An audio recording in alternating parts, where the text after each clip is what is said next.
سلام به کوچ تریدیای عزیز، من احسان روان هستم و قراره یه عالم روش‌های درآمد دلاری رو به شما آموزش بدیم، علل خصوص ترید.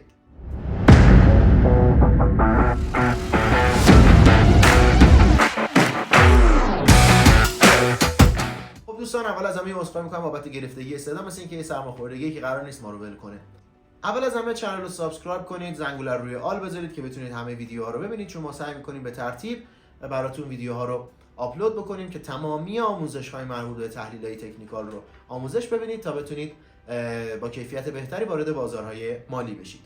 لایک و کامنت شما به ما انگیزه میده، پس سعی کنید که با لایک و کامنتاتون این انگیزه رو از ما دریغ نکنید. توی کامنت ها میتونید سوالاتی که براتون پیش میاد در حین جلسه رو بپرسید. اگر که دقیق‌تر خواستید در واقع سوالاتتون رو مطرح بکنید، چنل تلگرام و آیدی اینستاگرام ما هست، میتونید از طریق اینها اطلاعات بیشتری در مورد مسائلی که مطرح میشه توی جلسات کلاس بگیرید. امروز بحث انواع روندها رو میخوایم مورد بررسی قرار بدیم، پس بیشتر از این دیگه وقت رو نمیگیریم و سریعتر وارد بحث جلسه امروز میشیم. خب دوستان، همونطور که خدمتتون عرض کردم، انواع روندها رو امروز مورد بررسی قرار میدیم. به طور کلی میتونیم بگیم که روند جهت حرکت قیمت توی بازار رو به ما نشون میده و میتونیم بگیم که همیشه حرکت بازار به صورت یک سری حرکات زیگزاگی انجام میشه که ما برای درک بهتر این موضوع توی هر نمودار و انواع بازارها از لحاظ حالا سهام و فارکس و غیره باید اول با اون روندها آشنا بشیم. بعد از اون آشنایی باید باشون دوست و همراه بشیم تا بتونیم در واقع پول به دست بیاریم، درآمد داشته باشیم. خب این موضوع نیاز به تمرین داره که تمرین بسیار مهمیه و از نکات اصولی و به نظر من ابتدایی انجام معاملات و یا همون ترید شناخت روندها و همسو شدن با اونهاست.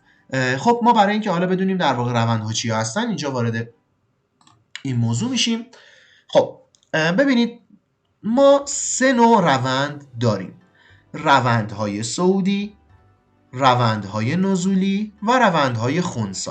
ما از کجا میفهمیم که این روندها صعودی هستند یا نزولی هستند یا خنثی هستند؟ خب اول از همه وارد روند صعودی میشیم.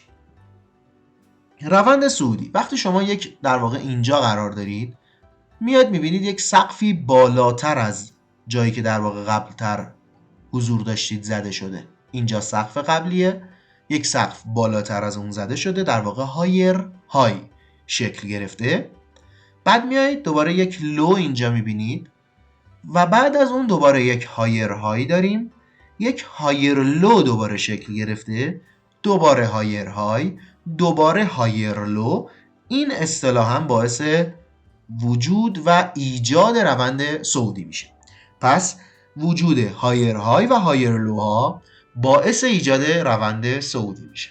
حالا روند نزولی رو میایم اینجا مورد بررسی قرار میدیم. در روندهای نزولی وقتی اینجا قرار داریم، میایم میبینیم یک سقفی از اون جایی که ما قبلا بودیم پایین تر شکل گرفته که در واقع بهش میگیم لوئر های، و دوباره میایم یک کف هم باز پایین تر شکل گرفته، یعنی لوئر لو، دوباره لوئر های، لوئر لو، لوئر های، لوئر لو.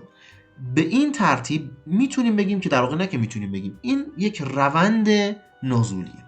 حالا توی روند خنثی چه اتفاقی میفته؟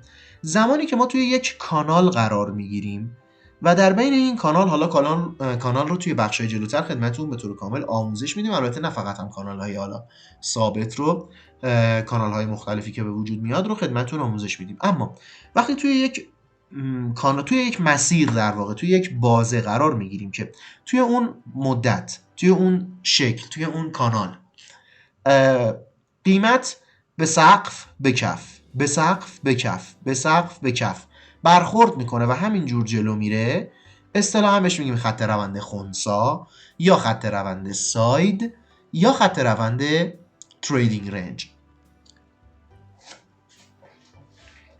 ببینید، تشخیص روندها که روندها صعودی ان، نزولی ان یا سایدوی هستن، همگی به اون تایم فریمی بستگی داره که ما تحلیل میکنیم. باید بگیم که امواج روند خنثی یا سایدوی میتونه از 3 موج تا بی‌نهایت هم باشه. توی روند نزولی، زمانی که سقف‌های جدید همتراز یا بالاتر از سقف پایین قبلی قرار بگیرن روند نزولی در معرض خطر و شکسته شدن و تغییر روند قرار داره. در روند صعودی زمانی که کف‌های جدید همتراز یا پایینتر از کف قبلی قرار بگیرند روند صعودی در معرض خطر شکسته شدن و تغییر روند قرار دارد. این دو تا نکته‌ای که الان اینجا گفتیم رو چجوری ما باید متوجهش بشیم؟ برمیگردیم روی تصویر قبلی برای اینکه بتونیم دقیق‌تر متوجه این موضوع بشیم. وارد این بخش بشیم.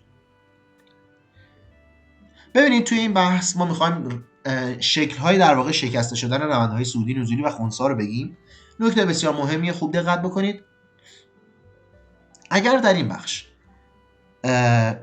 کف بعدی که قرار توی روند صعودی، در روند صعودی کف بعدی که قراره در واقع شکل بگیره، حالا ببخشید بابت کج و کوچ کشیدن خطا،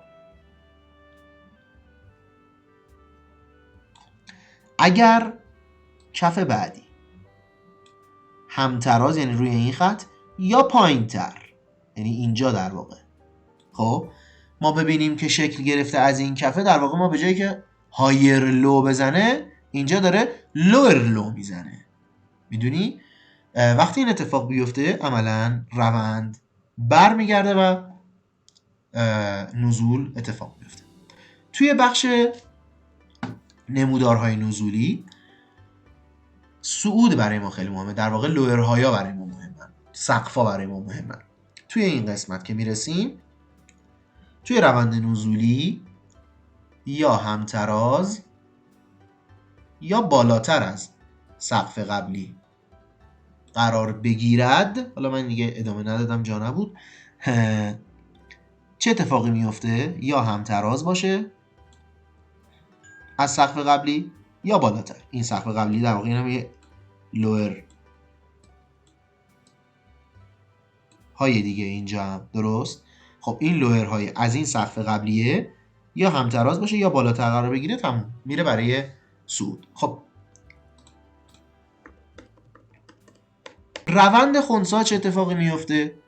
اگر که این سقف که در واقع حالا بخش خط مقاومت یا ناحیه مقاومت رو بشکنه یا این بخش ناحیه حمایت یا خط حمایت رو بشکنه، در حالا سقف کف، اون موقع در واقع میتونیم بگیم خط روند خنثی رو هم شکست درش رخ داده. خب بریم حالا برای این قسمت.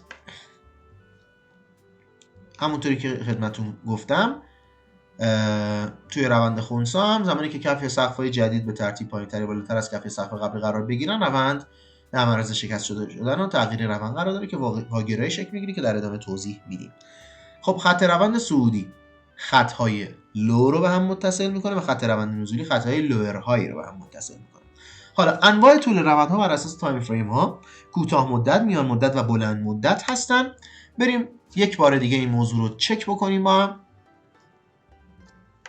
چون موضوع بسیار مهمیه. شکست خط روندها. خط روند صعودی زمانی شکسته میشه که یک، خود خط روندی که ما ترسیم کردیم شکسته بشه مثل اینجا، و دو، ایجاد لورلو جدید. ما لورلومون اینجا بوده، خب اما یه لورلو اینجا برامون زده که همونطوری که گفتم توی توضیحات قبلی از این لورلو قبلی پایین‌تر قرار گرفته، پس خط روند صعودی ما شکسته شده. حالا در خط روند نزولی در واقع چه زمانی شکسته میشه؟ اول از همه خود خط روندی که ترسیم کردیم شکسته بشه و دوم ایجاد یک هایرلوی جدید برای ما بده، یک کف پایین رو برای ما جدید به وجود بیاره. میبینید که اینجا یه هایرلوی جدیده. این قسمت یک هایرلوی جدیده که برای ما یک هایرلوی جدید ایجاد کرده. خب توی هر روند هم ما 3 تا مرحله رو باید پشت سر بگذاریم. حالا اینو توی امواج الیوت خدمتتون میگم، اما فقط در همین حد اینجا بگم که ما تراکم یا تجمیع رو اول داریم، بعد مشارکت عمومی و بعد در آخر هم بخش توزیعه. فقط اینکه ذهنتون رو با موضوعات جدید سعی میکنم آشنا بکنم و بعد برسیم به خودش، اونجا اون توضیح رو خدمتتون میدم. این جلسه هم تا اینجا به پایان رسید. انواع روندها رو مورد بررسی قرار دادیم. حالا در واقع نحوه ترسیم خط روندها یک نکته مهمیه که ما تو بخش معاملات خدمتتون آموزش میدیم، اما الان فقط میخوایم در واقع بدونید که روندها به چه شکل صعودی و نزولی میشن. اما توی بخش معاملات برای بخش تمرین های روندها ما خدمتتون آموزش میدیم که با تریدینگ ویو چجوری میتونید کار بکنید، با حالا بروکرها، با اپلیکیشن ها و خود صرافی ها به چه شکل هر کدوم از اونها رو خدمتتون آموزش میدیم که بتونید کامل انجام بدید کار رو. خب دوستان، جلسه امروز هم تموم شد. انواع روندها رو آموزش دادیم. کانالمون رو سابسکرایب کنید، زنگوله روی آل بذارید که همه ویدیوها رو بتونید ببینید که از آموزشی عقب نمونید. کانال تلگرام و آیدی اینستاگراممون هم اینجا میاد، میتونید فالو داشته باشید، دنبال بکنید. از طریق اونجا میتونید سیگنال های آموزشی از ما دریافت بکنید و نکته مهم این که لایک و کامنت شما باعث ایجاد انگیزه در ما میشه برای آموزش بهتر و سوالاتتون هم به صورت کامنت میتونید از ما بپرسید. خوشحال میشم که بتونم کمکی بکنم برای آموزش بهتر شما در بخش بازارهای مالی. یه بار دیگه بابت گرفتگی صدا ازتون عذرخواهی میکنم. جلسه امروز تموم شد. من احسان روان هستم و اینجا کوچ تریده.